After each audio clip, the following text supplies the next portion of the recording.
Hey guys, Adam here with yet another repair video for you today, and this one is actually a little different than my normal arcade related repair video. This one is out of necessity, and so some of you guys know I play bass, and this is a device that I've bought a while back and it served me well. It's called the Bass POD by Line6, and it's basically, you know, a sea of pedals all built into this, and it emulates all different types of pedals, amplifiers, all sorts of effects, and all sorts of other crazy stuff. There's literally, you know, thousands and thousands of combinations of things that you can play with. But anyway, the problem that I'm having is that some of these knobs are working, and some of them aren't, and some of them are working intermittently, and it's a little sketchy. And so my hope is to kind of tear this down a little bit and see if I can identify the parts needed to replace some of these, and then just go through the process of fixing it. So let me fire it up and I can kind of show you some of the challenges that I'm facing with this unit. So these knobs, these four knobs here are, I can tell that they're rotary controlled inside. They're basically, or rotary encoders I should say, and they just go through the different options here. There's, I forget exactly how many. I want to say there's like, what is it, 15 times 4?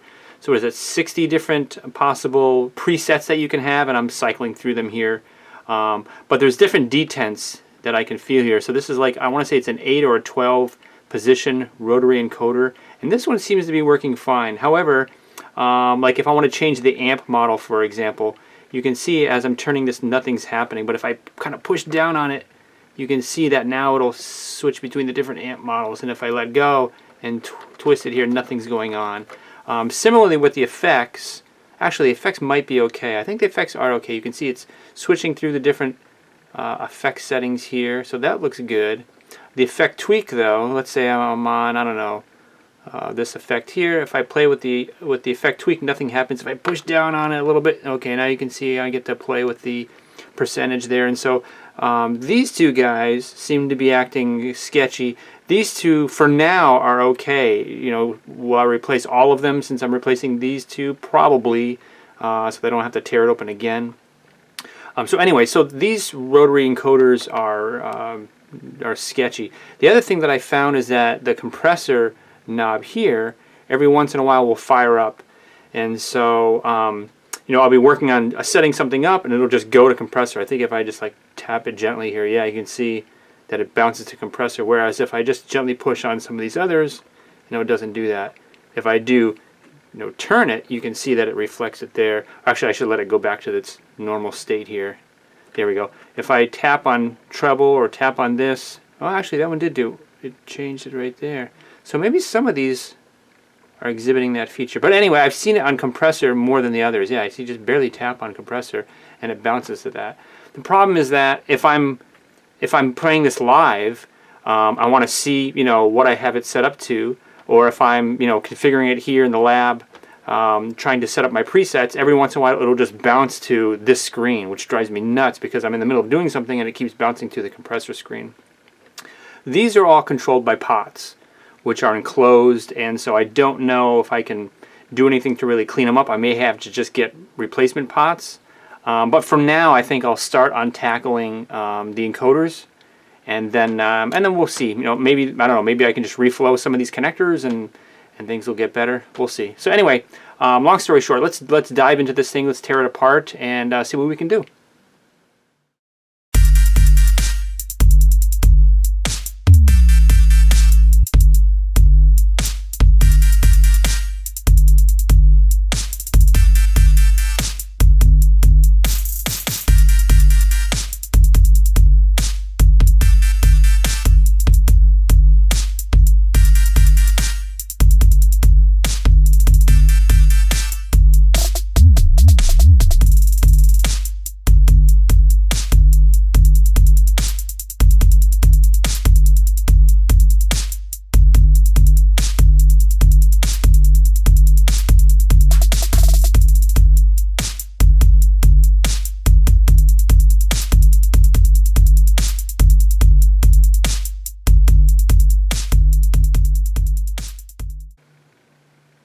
Alright, so here you can see the PCB, the main PCB. All sorts of cool stuff on the back here. These are all the pots you can see. And I believe are they all labeled? Yeah, they are. So you can see bass and mid, treble, presence, all that good stuff. These are the encoders I was telling you about. So you can hear how they kind of basically have a bunch of little stops, or what they call detents. And I have a feeling that just, rubbing them over and over and over, that the internals here are junk. So I wasn't able to, well, I should say I tried to source these. If you look really close, you see alpha, and I can't tell if there's a part number on here. Yeah, I'm not sure. But I did source them, but unfortunately the exact model or exact part number I could not find. I could find something that was essentially the same, but the shaft was just a little bit smaller. Here, let me grab one. I actually have one over my shoulder here. Whoop, pardon the camera movement. So these are the guys that I have here. So these are the originals, and this is what I have. So they're pretty darn close, and these caps are pretty deep, as you can see. And so I'm thinking that even with just the slight difference here, I should be fine. I think what I will do is, as I take these off to replace them, it's simple enough to kind of separate this metal plate from the base, the green base. And so I think just out of curiosity, I'll pull this off and see what it looks like inside. Who knows, if it's simple enough and there's not too many moving parts in there to screw up, maybe I can salvage this this knob here, or shaft I should say, and then throw it onto here. We'll see. Depends on, like I said, what it looks like in here. So anyway, let me set this up on the bench here and start desoldering these guys, and then we can crack one of these guys open and see what it looks like inside. Alright, so we got the PCB on the bench here. I'm going to use my Hakko desoldering gun. You don't have to use that. I think if you guys have seen my other videos, you can use something like this, right, which is a manual solder sucker, solder pult, and you basically just cock it like that, and you heat it up with your soldering iron, and then suck the solder away. So you can definitely get away with this. I've gotten away with this for over 20 years, but I've recently, got the automatic solder sucker, so why not take advantage of it? So let's start by adding some flux to some of this stuff here. So let's start with the amp model, because that was the one that was notorious. And you can tell these were all manually soldered. You can see like the flux is still on there. All this other stuff I assume was probably wave soldered or run through a reflow oven or something like that. So I'm just putting a little bit of a flux here. Always use flux. Makes your life so much easier. So since I'm going to be doing all these, I might as well just do all these at once here. And this is just a flux pen that you can get at like DigiKey Mauser. You can get them on eBay. You can get them on Amazon, I'm sure. And we're just going to throw some stuff on there and there. And we'll start, like I said, with the encoders for now. Actually, you know what I will do? I will touch up where are the pots. Oh, the pots are on this side, because I do want to reflow these just in case that might be causing some issue. Since I have everything open here, I might as well just go ahead and just reflow them in case there's something contributing to the problems that I'm seeing. And alright, so let's start by pulling off this amp model encoder. And so I'm just going to hold it up this way. And when you desolder with one of these guys, or even with the other one, let the whole area heat up. Don't be in a rush to like touch it and go ahead and try to suck it. If you look after you apply the flux and you hit it with the soldering iron, you'll see it melt and it'll become like mercury. You'll see it's a really clean meld, and that's what you want. So I usually hold the tip on there for a little while. I'm visually waiting for that to become, like I said, mercury, very, very shiny, like a mirror finish, and then I basically suck it all away. So let's just try this guy right here. And it might take a little while because the surface area on this joint is a lot more than some of the others. Let's see here. Actually, that one I might have to use my solder pult for, because this tip is meant for smaller pins like these other guys. So let me try some of these other ones here first. And I also kind of roll it around. If you guys can see there's a pin that's through a hole, and there's a gap, right? The pin is not the exact size of the hole. So once I feel that it's getting loose, I move it around, and all the solder that's surrounding that pin gets pulled into the gun. So that's another tip there. So again, we just let it melt for a second. And then same one here. And I don't know if this camera is going to be able to pick up just how clean that looks. Plus I can't really see because I'm looking over my shoulder here. Where are we? We are over here. So yeah, hopefully you guys can see. That's a good angle right there. So for the rest of these, like I said, I think maybe what I'll do is I'll just rest it right here for now. Get out my trusty manual solder sucker, and I'll do these guys manually. So yeah, that definitely works better. And then I usually just cock it on my hip and then do the other one here. That one doesn't seem to be, there we go.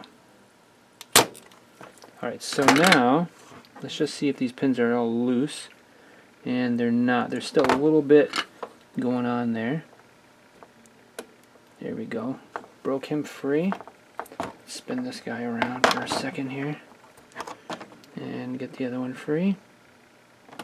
Okay. And hopefully we can pull this guy right out. Like that. So that's all it is. It's got, you know, these are mounting lugs. And then these are the actual, make sure I'm in frame here. These are mounting lugs on the side. And then these are the encoded outputs. And so let's take a look at this. Yeah, I'm probably not going to be able to salvage the shaft. Just the way that this is put together, I can see that it's, you know, I don't know, I would be afraid to compromise the new ones. But while it's out, why don't I go ahead and just see if I can take it apart here. So I do have, let me grab my screwdriver here. I should have like a precision screwdriver. Yeah, so let me just see if I can take this guy apart. So we'll pull these two pins here, or these 4 pins I should say. If I can get under there. I might have to grab my beefier screwdriver. Yeah, so this is definitely not something that I'm going to be able to do to replace those shafts. But let me just pull this off. There's one. Let's do number 2 here. And 3 and 4. Okay. And I'm just manhandling this because I'm not going to salvage it. So, based on that, I think I should be able to pull this apart. Yeah, it's already starting to come apart here. So, oh, this is interesting. Nope, okay, maybe not. Let's just continue taking this guy apart here. Pull these off to the side. Alright, so there's the base. Let's just take this metal shield off. Alright. And this is the encoding mechanism. You can see it's a whole bunch of different plates. And depending on the position of you rotating it, it'll short these pins, I believe. Yeah, you can see that right there. Right, different locations. And then you got this madness here with these metal brushes, and so depending on the exact position, it's going to contact, you know, connect these different guys, which are, you know, connected to here, they're shorted to here. So depending on the position, it'll, you know, short various pins together. But this whole thing is just one piece, and I'm not going to be able to salvage this post. But like I said, you know, the post I think will be long enough in comparison. It's pretty close. I mean, it's only probably, I don't know, less than 1/4 of an inch. So anyway, why don't we, since we've got this all open, let's stop talking and get to work here. So I'm going to flux these up. Like I said, use flux for everything because you don't want any cold solder joints. And you only want to have to do this once, right? If you're taking the time to rip this all apart, why not just do it right the first time? So we're going to put this right back in place here and make sure that these side pins are looking good. I might have to take this out of frame for a second to line everything up let's just see here if I can do it. There we go. Maybe not. All right. So that, and I can already tell it's so much tighter. Like these were, they're so loose, right? You can just, like nothing. And these, you have to really work to turn them. So anyway, now we can just flip this back on its back here. And make sure that you guys can see that. And then we'll just solder it in place. So get some fresh solder here.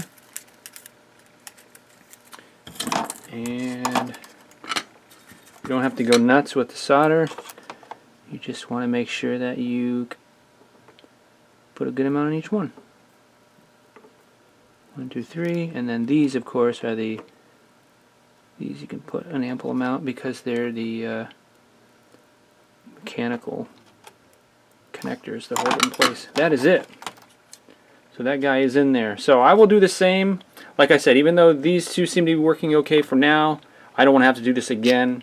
And so I think what I'm going to do, actually I think what I'm going to do, now that I think about this, is let me take the metal case and I'll just gently slide it over the top here, grab one of those knobs, and then just see, you know, make sure that it makes good contact before I go ahead and rip all these off. So hold on, let me grab that case. Well, we got some bad news here. So the smaller knob that usually goes up here fits just fine. And so you can see there, it's nice and tight, not a problem. The bigger one though seems to just, well, here, let me hold it like this so you guys can see. It's not lining up here. Hold on, what am I doing wrong? There we go. Right, and so it's sitting there, but you can easily just pull it right off. So, I mean, eyeballing these, they are, I mean, they look identical as far as the size, so I'm not sure why. I'm wondering if what I should do is, here, let me take the cover off, is to just nick it with the soldering iron, which will deform this edge just a smidge, and then that way I'll get a good fit here. So let me just try that. Take the corner of it here. There. So what I did is I just put a little bit of a nick on there. I don't know if you can see that. So now, if I take this, oh, that's beautiful. Look at that. Awesome. Okay, so I think that'll be my MO. So I will go ahead and replace the rest of these. Can I still take this off? Yes, I can. So just by putting a little bit of a nick in there with the iron, deformed the plastic enough. Actually, I kind of like that. Oh, actually, you know what? Let me take this off. Let's put this cover back on because I need to make sure that it works with the cover, the height of the cover here. That's perfect. Awesome. Okay, so let me do that. I will replace the 4 of these, and then I will touch up the oh, this doesn't want to come off now. Touch up the soldering joints for these guys, and then put it all back together.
Alright, we got it all reassembled, so let's just, let me throw these here.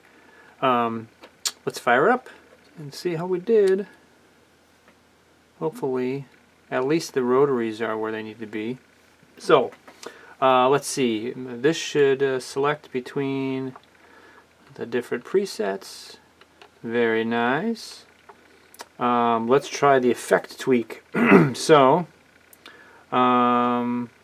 why is Jim jumping to there? Nice. So you can see that it's selecting very nicely. Now let's switch to a different effect. Okay, pretty nice. I don't know, what will this do? Fast, slow, fast, slow. But you can see it's very responsive, and it's responsive. It works. That's what I wanted to see. Yeah, you can see here. Every little detent works nicely. How about amp models? Let's try amp models. Perfect. Nice. Now, compressor. Well, let's just let it go back to the main screen here. Is this thing still sensitive? Not bad. I'm not seeing anything. Of course, if I touch it, and it seems to track well. I mean, I can see it tracking with the dial here. So I guess time will tell on the pots. But I guess, I know when I started this video I was saying that this was driving me nuts, and it is driving me nuts, but I was more concerned about the fact that these weren't working at all. And so anytime I wanted to make a slight adjustment live, I had to try to get it set in the presets, because you can change all of these settings using I forget what the app is. I think it's called Monkey or something like that from Line6, where you can adjust all these in your presets and then store it. And so I had to kind of really do diligence and make sure that I had it all set up the way I wanted. See, there's the compressor again, before I saved it into the preset, because when I was on stage and trying to change some of these things, it wouldn't work. Yeah, that stupid compressor is still there. I may have to just change the pot. I don't know if it's the pot itself that's acting up, or if it's the circuitry on the back end of this pot that drives, you know, a digital interpretation to the logic. I don't know. I don't have schematics for this thing, and I would hate to have to dive into that.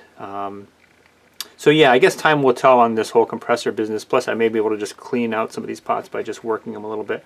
I don't know.